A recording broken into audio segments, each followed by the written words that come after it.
Hey there, Zaddy. Sounds like a Kids Bop version of Daddy.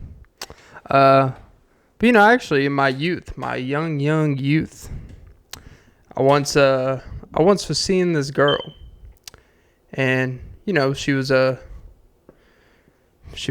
practicing nurse, I guess, something like that. I guess it's a real NSA. Um, but she said in a joking way one time, said, "Oh, thanks, Zaddy." And she didn't say it like that. And I'm just like, "Zaddy, what the hell is that?" She's like, "You don't know what that is?" And then she played the song from Ty Dolla $ign. And I'm like, "Hey, I guess that's why your thighs got the $sign." No, just me? Okay. I thought it was funny. I'm such a fool. I guess she would probably be really into, what's it called? They say like veins are a nurse's wet dream. Well, I think that's what J. Cole said. But she was never in my math class because I was always in remedial. And that's why I do a podcast now. It always comes full circle. Yeah. Welcome to episode 213, right? 212, I don't know. I'm so fucking done of keeping up with the episode numbers. It's not that hard to keep up with. I'm just so fucking done keeping... Yeah, it's episode 213. Let's just go with that. Yeah, welcome to episode 213 of the Off and Beat podcast with Clint Nelson. I'm your host, Clint Nelson. Don't forget to like, follow, comment, subscribe. But most importantly, ladies and gentlemen, don't forget to suck some titties. Oh, Jesus. Yeah, recording this on August 21st at 6:47 a.m. Eastern. For the archives, of course. Oh, yeah. Yeah, it's a beautiful... as Drake and Future would say, what a time to be alive. Even though, honestly, I never understood the whole Future thing. Like, I've listened to his music and, not really listen. I only listen to songs that other people are on songs with Future. Whether he's a feature, he's the main on it. And I'm just like, oh, yeah, I don't get it. But you know what? I'm probably not the audience. But, yeah. It's a lot to feel out here, It's,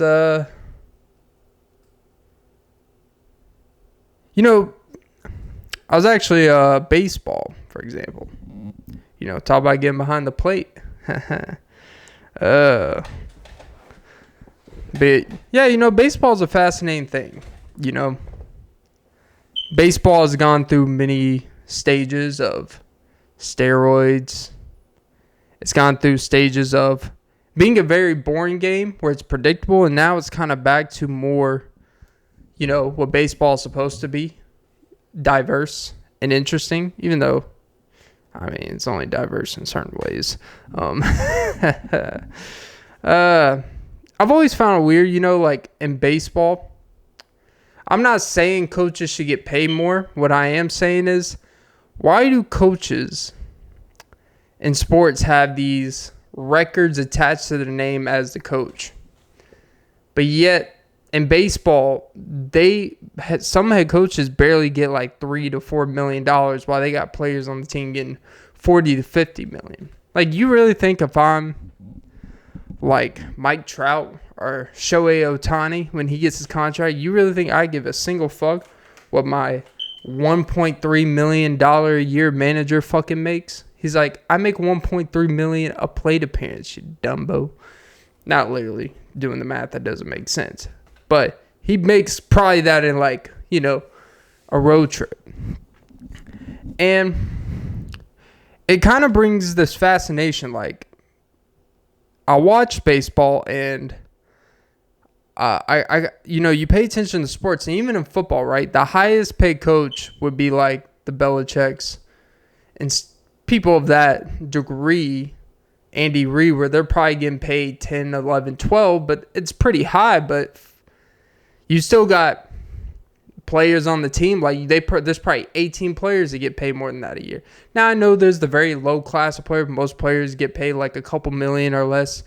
But we're talking about sustainable NFL players that play long enough. You're going to get paid pretty well. And in baseball, it's very fluctuating. Like, it takes 8+ years to even, like, really start getting paid. But when you get paid, boy, you get paid. And in baseball, you'll get those big-ass contracts where by the time it's the last 5 years of your contract, you're already washed, but you're still owed the money. So even if during your prime years or your early years you were making money, or you weren't making money, but you were producing at a high rate, when you get that 10-year, $340 million contract in the last 4 years, you were hitting like 218, not even playing half the games in a year, but your contract's guaranteed. It's like, hey, I think it made up, right? So it got me into thinking, because you got to look at the highest forms of the highest incomes of how pay disparity works. So I was thinking, in everyday jobs, what is, I know I probably should actually look this up, but what is the pay disparity where the higher the positions go in a workplace? What is the percentage of a person who is in charge of people directly below them that directly answer to them every day, or that they direct to do stuff every day, or manage to make sure stuff is getting done? How much of a percentage of increase should they be getting paid compared to the people they are telling what to do, right? So if you're a manager and your job is to make the lineups X, Y, and Z, shouldn't you by default be getting paid more than everyone? Which, by the way, let me make clear, you shouldn't. You're not actually doing it. I'm not saying you're not doing anything, but you could create the greatest lineup of all time. If they intentionally walk your best player 3 times, you're in trouble if you're a shitty team. So I was thinking, like, let's say you have a job where the main income of a level position, a standard level position is like, I don't know, we'll just keep it low, $12 an hour. Then you have a manager who's above them that is only getting paid $2.50 more. We'll say $14.50, because they always think if we add a couple 50 cents, it makes it like, ooh, we're really taking you serious. Like, okay. So I'm getting paid, let's just say 8-hour day, $2.50 extra an hour. I am literally getting paid roughly $25 more than the people I'm in charge of. So let's say you work a standard week, 40 hours. You're literally making what? An extra $100 than the people below you? If you all work the same hours? It's like, that's why I'm not really a believer in internal promotions, right? Well, I'm a believer that if you work with the company, there should be promotions and shit, right? This is called the Off and Beat Podcast, because you know what? I can talk about whatever the fuck I want. Oh, actually, you should really focus on a niche. It's like, yeah, you should really focus on sucking my niche of a dick inside of your mouth, because that's what all you seem to talk about. Talk about the vanilla swirl. All right. That was not actually good at all, even for my standards. But yeah. Pay disparity in a workplace is a very quote-unquote no-no. And I've actually never really worked at a place, that just shows you the low type of places I've worked at, where they really can't enforce if you actually talk about your wage, which is kind of stupid, that there's actually a rule that you can't talk about how much you make. Because basically what they're saying is, like, we don't actually want competitive pay.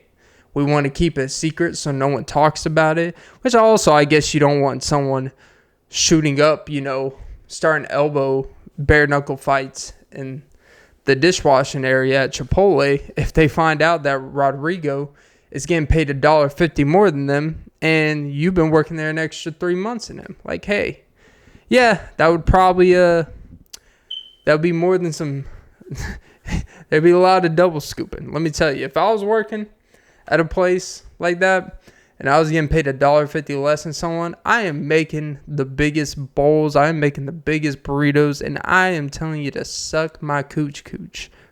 All right. I'll be getting unlimited chorizo. Actually, you only get one meal a day. It's like, well, actually, you only pay one employee more than you should. Which, I'm honestly, like, it really bothers me.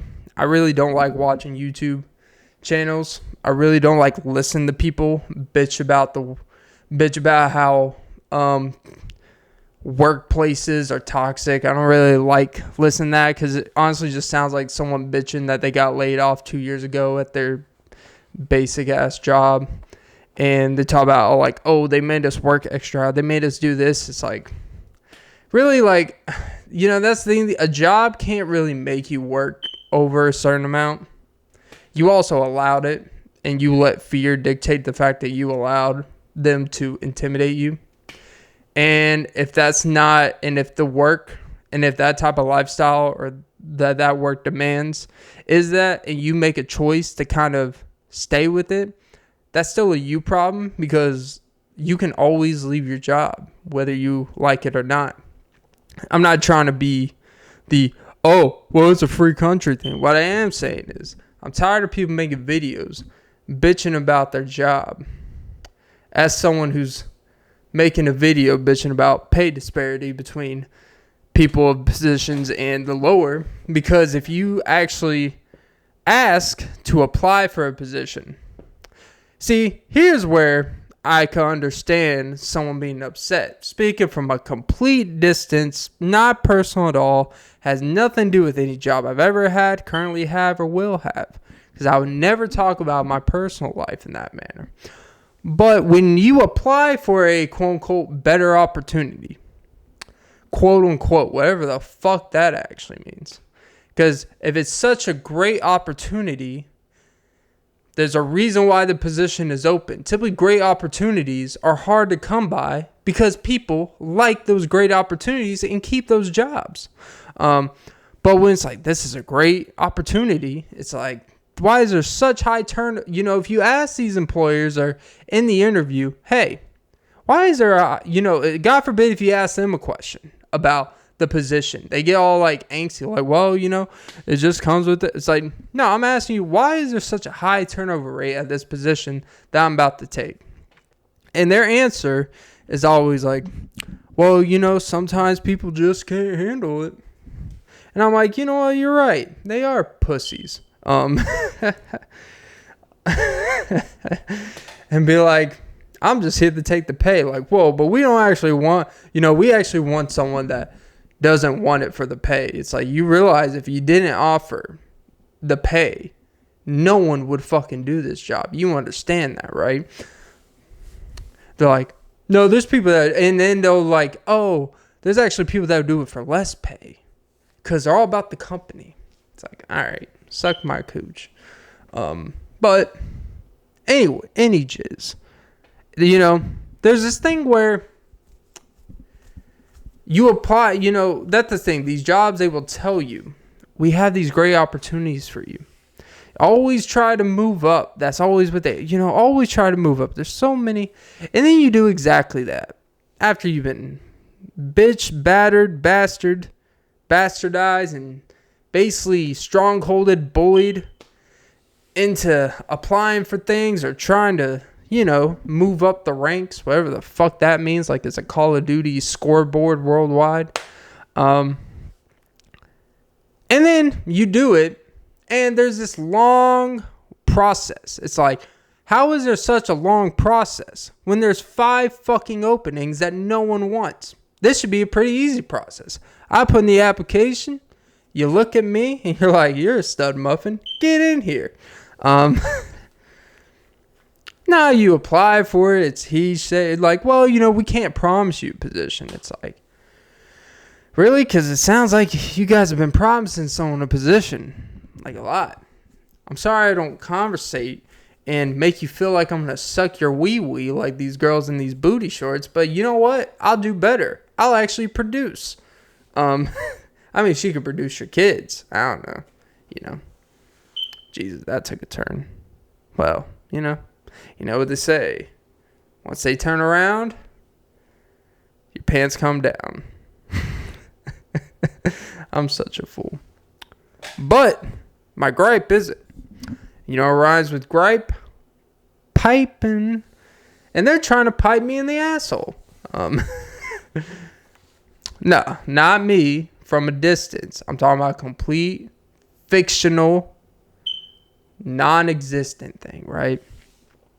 So you apply, you do all that good shit, and then the most insulting thing they can do, right, is you apply for something you're overqualified for, and they're like, hey, we actually got another opportunity for you. Oh, great. Another great opportunity. I'm all ears. And then they're like, we actually fired someone in this position. We actually had to fire a couple people. And so if you would like to, we would like you to, give it a try. See if you like it. I'm like, well. And that person's like, well, actually, I applied for something higher than that. Because taking the position you just offered literally does nothing to my financial benefit. It's literally the same fucking pay. And I sweat my balls all night. Not really what I'm looking for. And they're like, yeah, but if you take this position and you do it, and then you kind of see like why people don't like the position that you're actually applying for. Because then they flat out tell you, hey, to be honest, a lot of these managers are just, a lot of them are just idiots. A lot of them just don't know what the hell they're doing. It's like, well, now how about you, who's in charge of these fucking idiots? Tell these fucking idiots how to do their job better. Because if you're watching idiocy when you know better, that makes you a bigger idiot than ignorance that doesn't know better. Now look at that. That's a lot of I's. Sounds like an acronym. I. And that really will open your eyes and be like, hey, now I see why I probably shouldn't strive for this position, but the pay is so enhanced. But then the position they offer you literally is not even a lateral move. It's literally a nothing move. It literally does nothing for you. But the point they will try to sell you is, hey, doing this will actually prepare you for the position you want. It's like, what actually prepares you for the position? Doing the position. Getting trained in the position. This is where these fucking overthinking. This is what happens when you got too much HR. When you got too much training in these workplaces. There's so much like training. It's people that get paid to quote unquote do these slideshows. You get people that get paid to show you all these things and all the good blah blah. It's like, but what really actually trained you for a position? Doing it. It's like, I do not need to know what at 80,000 fucking square feet of a building, what it all does to work in 800 square feet. Literally, when you work in the space of less than 2 to 3% of a whole building, why do I need to know what 100% of the building is?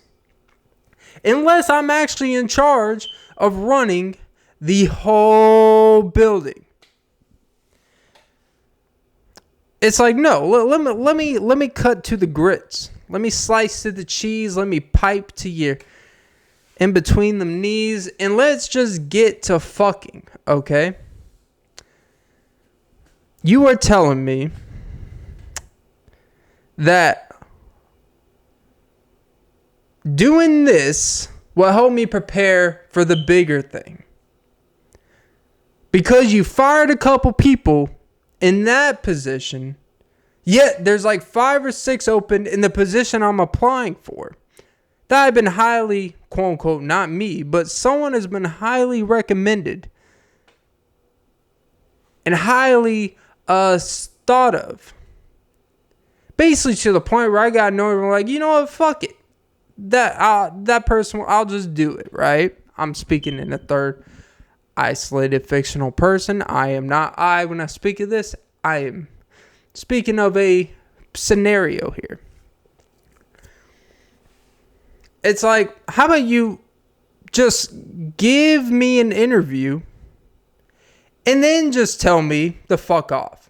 I would prefer that. Just give me an interview and tell me the fuck off. Instead of, oh, well, the guy give this roundabout way of like, how about you try a position that actually pays you nothing more than you get paid now, and you get, you just help us out. How's that sound? It's like, how about I just keep doing what I'm doing if I'm going to get paid the same? How's that sound? Because I'm already pretty established. I gotta, you got coworkers that are nice. You have a familiar area. I don't have to really think about anything I do. Like, it's basically nothing I have to think about. But if I take the position I apply for with a higher pay, there might be more incentive for me to give a shit more, right? And that's the thing. This whole, these job stress, always try to move up, is a fucking scam in the highest orders. This whole, moving up culture, it does absolutely fucking nothing until you get to a certain point of moving up. It is just a way to make you feel like you matter. And let me tell you, if you mattered, they wouldn't make you take a position that they say, that they told those other people in that position before, we can replace you. And then tell you matter. So then when you take that position, they can tell you, we can replace you. Everyone's replaceable. I am not Beyonce. I do not think I'm irreplaceable at anything in my life. The only thing that's irreplaceable is these nips. By the way, today's sponsor, Dunkin'. But yeah, I'm going to end the topic here. I'm going to end it there because I feel like I've gone way too long.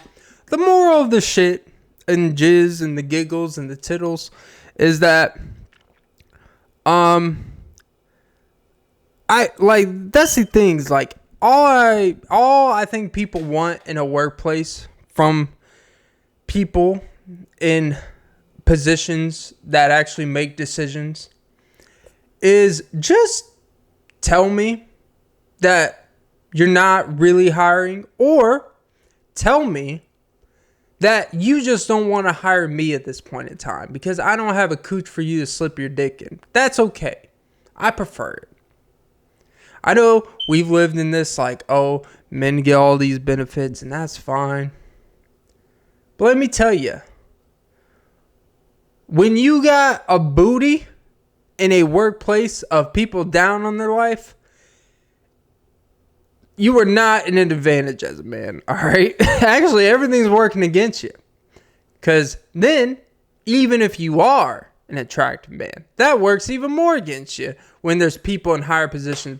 Because if you're an attractive man and you have power, Jesus Christ, these motherfuckers will start alienating, trying to put you on the spot. The people above you will start trying to, sun you in front of people to kind of bring you down. And then you just got to remind them that, bitch, you're my son. I know you get paid more than me. I know you can fire me, but bitch, you my son. Because, you're shining a light on my insecurities. Like the Teletubbies. With the big old baby in the sun. I'm just a big old baby in the sun because I brighten your day and smile and make you wish you had a son. But hey, I guess it's just the radiation, baby. The UV rays. And yeah. I'll just end it with this when it comes to that. Yeah, pay disparity. People need to be, if you're in charge of people or in charge of an area, I think you should at least be getting paid 25 to 30% more. Because if people know you're not really getting paid significantly more than them, there's an automatic lack of respect or lack of higher. They don't really look at you as someone they have to listen to. Because even if you have all the power to do it, it's like, bitch, you only get paid $2 more than me. Who the fuck are you telling me what to fucking do? Like, how? It's like, yeah, I know I was 5 minutes late today, but at least I'm not, Mr. 16 an hour here. It sounds dumb, but hey, I think it's human nature. Yeah.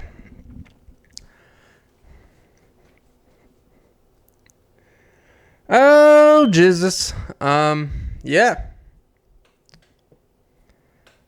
Speak to yo pay grade, ho. Excuse me. I just love, I just love seeing the sky sometimes. You ever see the sky and you're like, why can't there be more sky?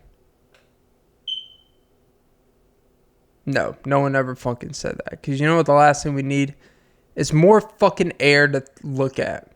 We don't need more air. And I'm so fucking tired of this gnat getting in my fucking shot. God, shoot, but Jesus, if I could slap you without fucking up my camera, I would slap you. Ike Turner style. Which actually, I don't know if I talked about this on podcast because it was a clip a month ago I saw where Ike Turner, and I actually don't know much about Ike Turner. All I know about Ike Turner is that he used to beat the shit out of Tina Turner. That's literally all I know. Oh, no, not Tina Turner. Whitney. No, wait. He wasn't with Whitney. No, it was Tina Turner. I don't even remember which beautiful woman it was. But either way, keep your hands to yourself, kids. But he was on one of those Johnny Carsons or one of those Dick Cavett's 1970s late night show. And I forgot what it was, but she was, being, in the interview, sitting down with him. She was being very over the top. Not over the top, because then it sounds like I'm justifying. Oh, Jesus, Clint, I am not a believer or a justification of putting your hands on a woman. All I'm trying to do is explain through the mind of a man of what would make a man think about sometimes doing it. Not that I would. I'm just saying sometimes you see things and you're like, I'm not saying he should have done it, but I know why he thought it. But now I don't even know if that sounds better. That probably sounds worse. This is why you should not give me a mic at 7 in the morning. But no, they were on some show, and she was, kind of doing all these hands and facial expressions, and really she made a gesture, kind of a slight little poke at him. And his body language went from kind of key king to, you could see on he was one of those, he didn't even give a fuck that people knew that he slapped the shit out of her. He was just sitting you could tell by his body language, if there wasn't a camera with millions of people watching, he was just, pew, pew, pew, everybody going down. But Then I came across literally, this is how you know how beautiful your algorithm is, when you just keep getting domestic violence from Sean Connery and him and strawberry shortcake eating booties. And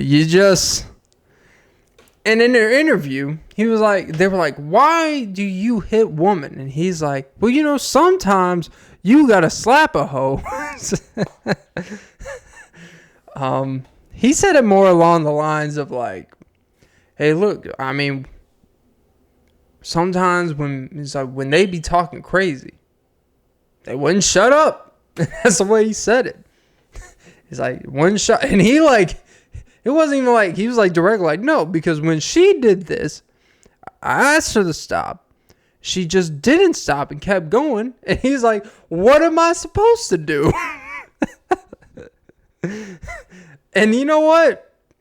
I was sitting there laughing, realizing I'm laughing at a guy talking about how he slaps his wife or his woman or whatever.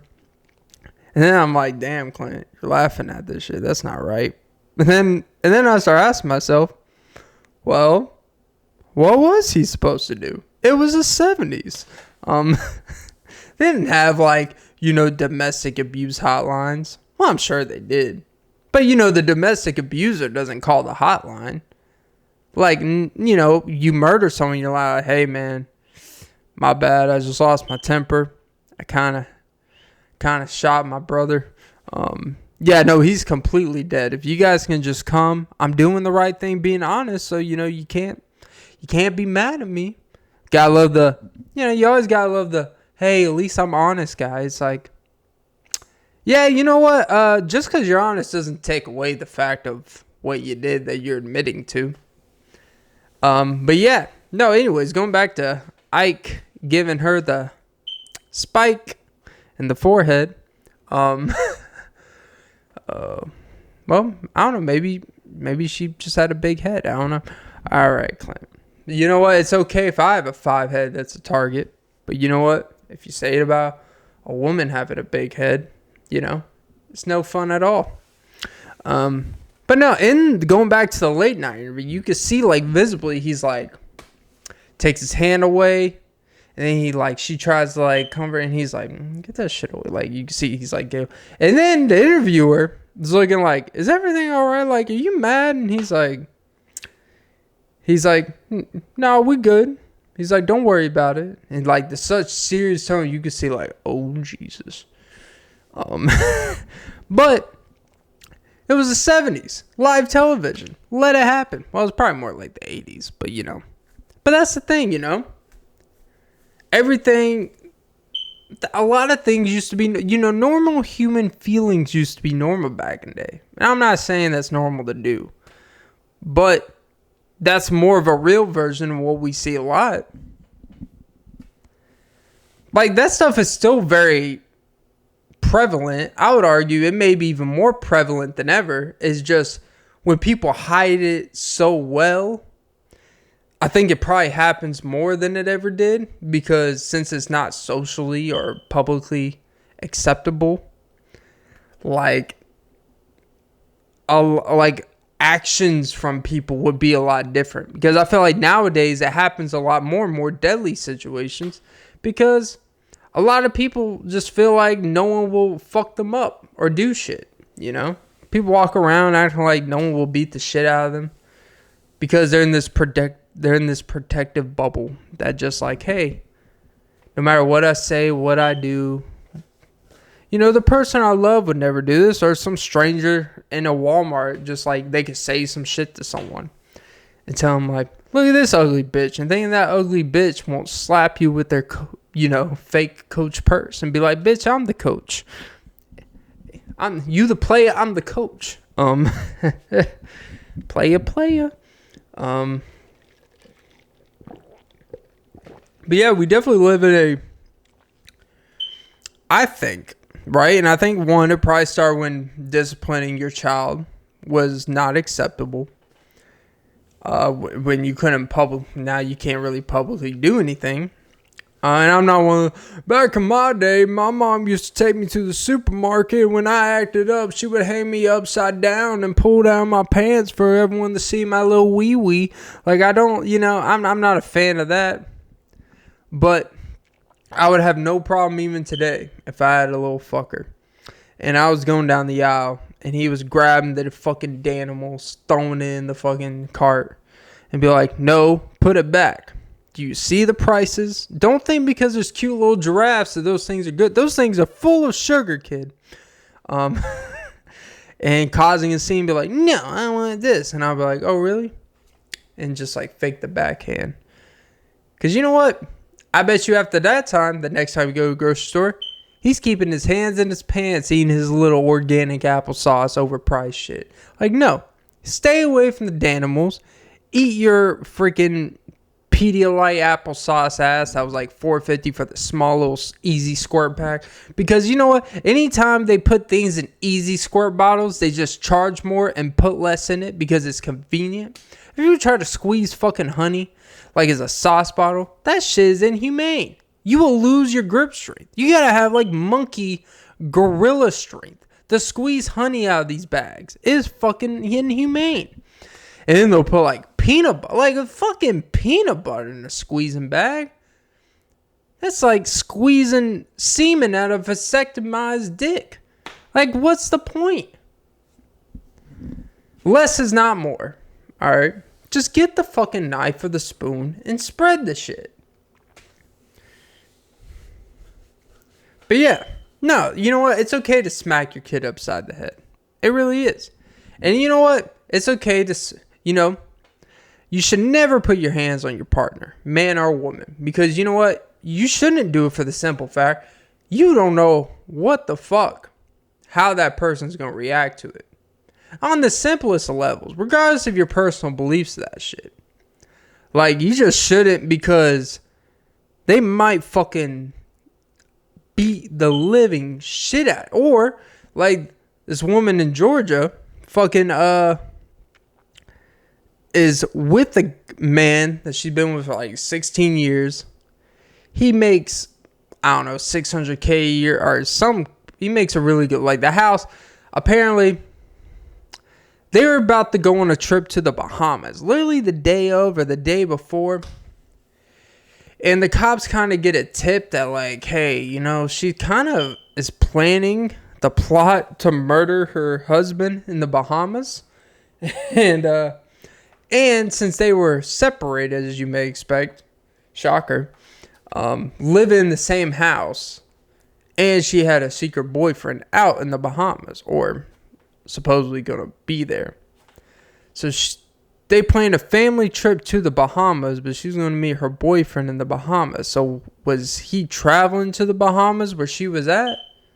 Or was he in the Bahamas and she seeked him out like bahamasmatch.com? And be like, hey, I'm coming through. I don't know. But apparently they were going to land there.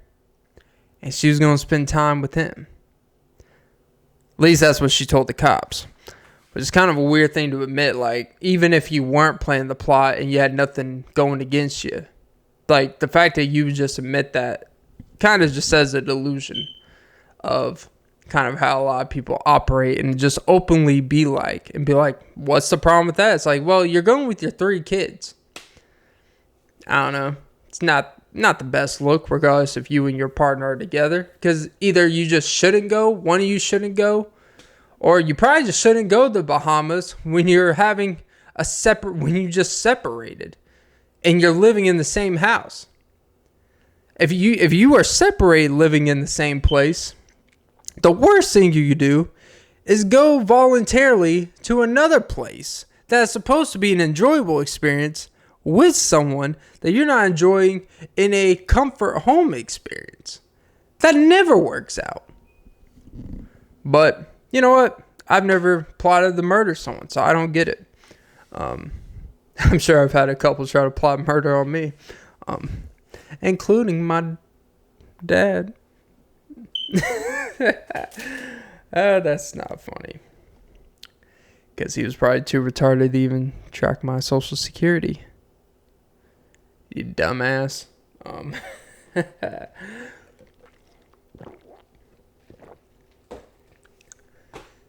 But you know what? I don't know how child support works. I know I'm owed some. I know me and my brother are owed some child support that we're never going to get. It's like how long does it take for like child support to be relinquished from your records when you owe it? Like, you know you're never gonna, like, if they know you're never gonna pay, like, what do they do? Just like file for bankruptcy? Like, you know, they should, or they just like, you know, whatever. It's weird they would make student debt the only debt that no matter what you can't file, like, you have to pay that shit. But child support, yeah, we can negotiate that, right? It's like, you know, it'd be nice. I don't need another stimulus. I just need one big child support check that I never got. Well, I guess technically, it technically would go to me, but they're like, you're an adult now, you don't need it. It's like, I disagree. I need it now more than ever. Come on, biological, come through. I mean, 18 years of child support. Even back then, when the payments were probably at an all-time, premium low. That's a lot of months, What is that, like 12 months times 18? Doing the math on top of my head, that's like fucking... That's a lot of months, all right? I don't have time to be doing the fucking math on the spot. What is 18 times 12? Like 196 months? I think so. Yeah. 190. Let's say this is how you know this podcast is insane. I'm literally doing my what is it called? My freaking real child support I never got, but I guess since technically I had a father from a young age, so technically you don't get child support. But I'm just talking about my biological here. It's like if he owed, I don't know, $200 a month on the low end. The standards are so low for child support. Like that doesn't even pay for like half a day in daycare nowadays. All right. If you gave, let's say he owed me, just me, $200 a month. And my brother like, $400. I don't know. Owe me $200 a month for 196 months. Yo, we're talking like almost 40K here, I think. See, this is why I need to keep my phone next to me. Because basically, what's 200 times 200? That's like 40,000? 200, 400, 600, 800, 1,000. 1,000. Yeah. It's close to like 40,000, like 38,000, some shit. You know what I could do with $38,000 right now? I could get a whole podcast studio. I could hire a producer. I could buy unlimited eggs. Nah, I would do you should do, pay off some debts. Just pay off my car, throw the car away, get a new car.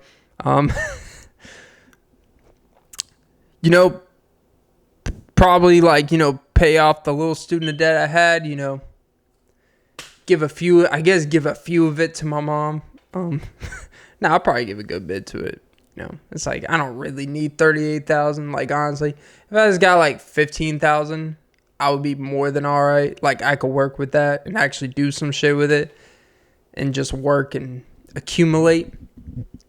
But, or fuck it, I'll just gamble it. Football's coming up. Let me tell you something, man. I've been purposely not fantasy gambling the past 2 months after the NBA season ended because I remember I talked about in some episodes. You guys may remember for the prime listeners. And you notice how I stopped talking because I was like, I got so into it and I'm like, man, this is easy money. And then I realized it's not the easiest money, but when you win, oh boy, that feeling is unmatched. Honestly, winning, let me tell you, man. Let me tell you. Because you know what? There's like 3 things that make a man feel on top of the world. Winning money that you didn't have to work for, that's gambling. Pussy and money. For me, it's the 3 P's. Prize picks, pussy, podcasting. The 3 P's. I'm such a fool. But mostly true. Because nothing makes me feel better than those. But I was like, I'm like, oh my God, this is such easy money. You put $10, you win 100. This shit's easy money. And I was like, yeah. Then I started just doing baseball for a week or two. You know what you realize? When you don't watch sports, when you don't watch the sport that you're gambling on, then I realized why people become actually like gambling addicts is when you start getting in the rush of the feeling of gambling, where it's not even a connection you have with what you're betting on. You just start having that urge to bet on any and everything, because then you start getting in your ego. You start like, whatever, I can throw away this money, like whatever. It's like, whatever, I'll just keep doing these little, and all those little bets, fucking, that's what gets you. It's not when you decide to throw in a little extra on a bet that you're doing a big package thing to win a power thing. Like, nah, it's the $5 here, $6 here, $7 here, like. And when it's put in a digital, I think honestly, with it being on a phone or a computer, you don't feel like you actually lost $7. It's just a number, even though you put your own money into it. But like when you win, you feel like you won $70, even though you're just going to reuse that money anyway. So you didn't really win anything. So that's why I've kind of understand, like, I've always felt like this whole thing where, it's wrong to promote gambling. It's morally wrong for sports, and gambling is so bad. Like, gambling's banned and all these things. Like, it's like, you know what? Let people gamble. Let people be stupid with their own money. Don't think these governments are blocking gambling because they actually care about the well-being of their population to not lose their house doing stupid shit. They don't give a single fuck. They don't give a fuck when your job lays you off. And they're like, hey, like, they're not out there with for you to have a job. Like, hey, you can go here and work until you want to find. Like, the government doesn't do that for you. You think they give a fuck if you spend $8,000 on a one-night bet that Patrick Mahomes is going to throw 300 yards and you lose it? They don't give a single fuck about that. All of it, you know what really it is? Gambling, obviously, it could be corrupted like anything. It could be manipulated and stuff, but that's like anything. The stock market's manipulated, corrupted all the time. People have insider information. People have insider information with betting. It is what it is, right? To me, I look at betting like the stock market and real estate. It's all just this. It's all literally a gamble. Like, the stock market is literally like, it's a calculated gamble, but so is gambling on sports. It's a calculated gamble if you know what you're seeing, right? The issue is a lot of people don't know what they're seeing. They know what they're told. They know what they see, quote unquote, to an extent, but they don't really actually know what they're watching. But anyways, not to get too deep in the weeds, but I was like, you know what? When I started doing baseball betting, I'm like, I don't even fucking watch baseball. That's when I was like, oh. And I remember the night where I'm like, you know what? I'm going to just wait till football season comes around. I'm going to save money and just go head in the football, because it's much more exciting. You're much more connected. I could do a lot of different things and still be into it. Where I betted, no joke, I betted on a women's soccer match in Finland, I believe. And I betted on whether someone was going to get two spikes in a women's volleyball in Syria. And I'm like, okay. After I lost those bets, I'm like, you know what? I think I'm gonna wait till American football comes around and just put this to the side. But I think it's a good sign that at least it's like, hey, at least I know I don't have a problem. I realize, like, hey, you're getting a little too caught up in the fun of it, the rush of it. And I do think, that's a good sign. I would, if I had my perfect, financial portfolio of my revenue streams, this is what it would be. It would be, of course, OnlyFans. Kidding. Imagine if someone just did a podcast on OnlyFans, be like, hey, it's like, you could just put this on YouTube. It's like, yeah, but you could just pay for it. You could basically have people like, hey, open this podcast episode for $10. you don't know what you're going to see. And it's just me in a sexy sweater. All black. Because it makes your delts pop. You want to see a man in his mid-20s delts pop? Click the video for $8. Zaddy. That would probably be my username on OnlyFans. The Zaddy. Zaddy 101. Who needs Zoe 101? We got Zaddy 101. Well, I think I just found the title of this podcast. Zaddy 101. Oh, I'm such a fool. I'm such a fool, but I'm cut like I'm cool. But no, my ideal portfolio, like my dream revenue portfolio, this is what it looks like, right? I'm gonna be paying taxes out of the ass because of what these jobs claim and how they can just take money from you, and you got to self-report a lot of shit. They can sue you if it's whatever. Would be podcast revenue, right? Of course, it would be maybe have a Spotify deal. I don't know. 4 years, 80 million sounds nice to me. Just throwing it out there.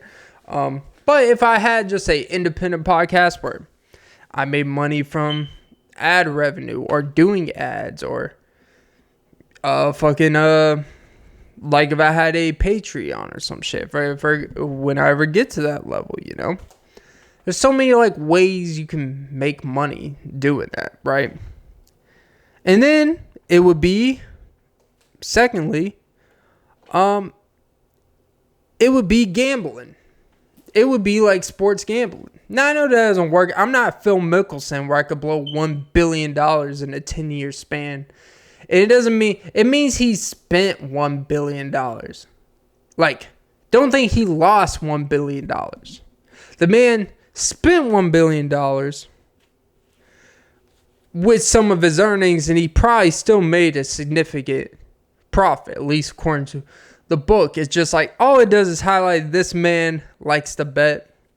But you know what? When you make that type of money, honestly, I think you kind of have to do stupid shit to lose a decent amount just to kind of feel like you're not wasting the value of it. As dumb as that sounds, because just storing money when you get to a certain level is kind of stupid. If you're poor and you got $50 in the bank, you don't be you know what? I'm putting $50 on this Monday night game in between the Panthers and the Saints. I really feel Derek Carr is going to come through. And then, he gets knocked out in the first quarter and Jameis Winston comes in and throws 3 picks. You know what? Not the most ideal thing to put your money on. But if you have $500 million in the bank,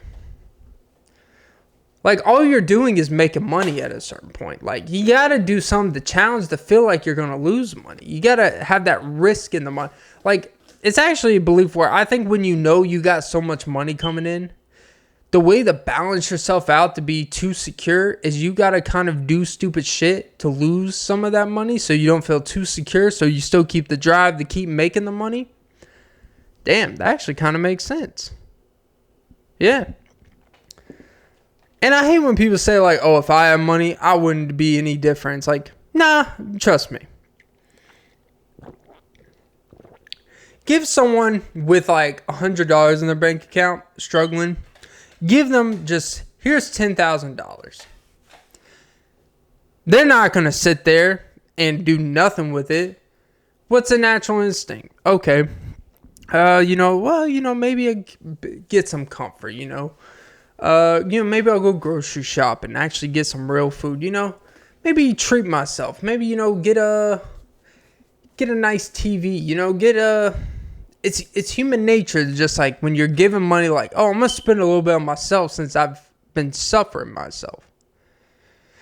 And then there's the overly cautious where I'm going to do nothing with it. Well, of course, the balance is somewhere. Hearsay, she say. But yeah, I don't know. I just think that anyways, going back to my hypothetical future portfolio. Maybe I'll sell this podcast for $1 one day, like Barstool Sports. Which actually hearing the breakdown of how all that went down, it's kind of confusing, but it's like, oh. So the way it broke down is like essentially like a couple years ago, some company named Penn something. They're basically some financial gambling company, ironically, as I was talking about all that. They basically bought Barstool for like $500 million after the assets incorporated and all that shit. So they basically had like mostly control, but it was still Barstool Sports, as you know, but some things were different. Then they tried to turn to a sports book. They were having a hard time getting their sports book legalized in a lot of states, as I was kind of talking about before. And then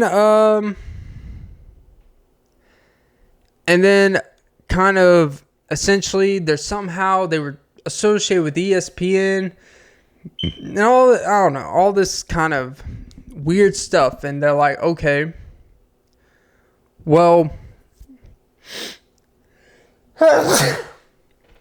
because of the way, I guess, the shareholders work and all that shit, it's like, okay, like, we want to get in business with someone else who's actually, like, we could do something with. And this just kind of, so it's like, okay, we'll just like, hey, Dave, if you want the company back, here. The only thing is, like, hey, if you were to ever sell this company, we get 50% of whatever you sell it for. And he's like, well, I'm never selling it anyways, but whatever.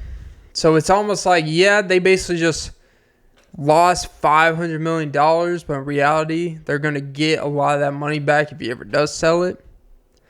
And they get to currently go into business with someone that actively helps their sports, but I don't know. It's a confusing thing. I don't fully get it. I kind of watched someone break it down briefly. And yeah. So if someone wants to buy my company, anything of mine for $500 million, I will sell it. I will give it to you. And if a couple years later, I can buy it back for $1, I think that's a pretty good investment, you know? And I don't care what would happen. I would never sell that thing again. I don't care if, just out of pride, it's like, oh, but what if you get it where the company is worth $80 billion and you could sell it for like $100 billion? It's like, how about I just keep the company and keep making a lot of fucking money instead of selling it? Yeah, but all that pressure of, you know what? I can hire people to deal with the pressure. But I'm going to keep making this money, being on my yacht, selling the Pacific Ocean, getting hit with some tropical windstorms, and be like, hey, I got a yacht, bitch. That's an old song of mine, by the way. Go check out. It's on the YouTube channel. I got a yacht.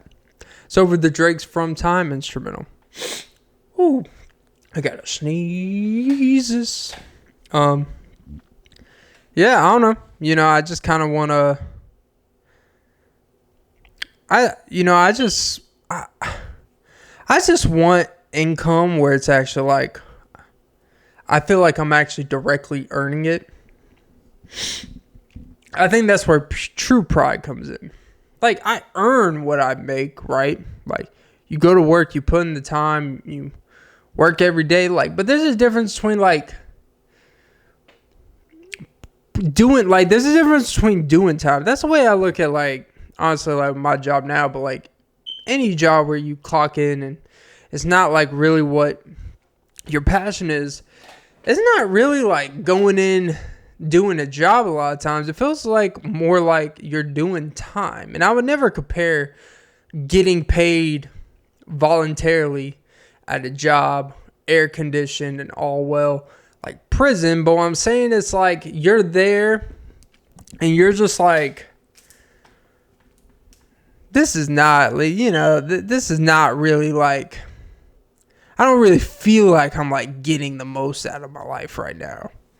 And that's why like you gotta do things to infiltrate your own income by creating value where people want to come and do things that will pay you. Now, I mean, that's different for everyone. Like, but for me, I don't know. That's like the dream, and everyone always bitches like, fresh and fit. We got kicked out of the YouTube partner program. It's like, yeah, what the fuck did you think was gonna happen? Like, the fact that you lasted this long was amazing enough. Like, I'm not part of any program, but I know what you guys were doing is not part of the YouTube partner program. And it's weird how, they had these big strings about holding the woman accountable and all that good stuff. But then when it's them, they start crying. Like, he literally started crying. Like, being like, guys, this is hard for us. It's like, all right, you got kicked out of a YouTube partner program. Like, you didn't fucking find out that you had cancer. Fucking relax. Like, it's called find another way to make an income. Like the rest of the world, everyone's all these tough asses where they want to speak their mind and be free of speech. But then when a company's like, yeah, you know what? We don't want you doing that shit. Then like, but it's my freedom of speech. And then all of a sudden, when they're like on top of the world, they're like, yeah, bitch, we can do whatever the fuck we want. You dumbass hoe. It's like, yeah, now you sound like all the bitches on your show that you complained about. You don't take accountability for nothing. So, I don't know. But what do I know? I'm just a Zaddy 101 teacher here. But yeah, gamble with your life, even if it means literally. But yeah, that was episode 1. Not 1. Jesus Christ, Clint. Episode 213. I think. Yes, episode 213. Everybody in the 213, welcome to the Off and Be podcast with me. Yeah, that was episode 213 of the Off and Be with Clint Nelson podcast. I'm your host, Clint Nelson. Don't forget to like, follow, comment, subscribe, hit the notification bell. Most important, ladies and gentlemen, don't forget to suck some titties. Woo! My nose is stuffed like stuffed crust. Which, by the way, I better see that stuffed crust next week. That's to my manager. But yeah, have a great day, because I'm about to drop a deuce, because I am sweating. Ball sack. Oh, God. See, this is what happens when you have to record without air conditioning. All right, my battery's going to die. Have a great day, night, morning, wherever you are. If you live near the Penguins, just flip them and say, hey, nice feet.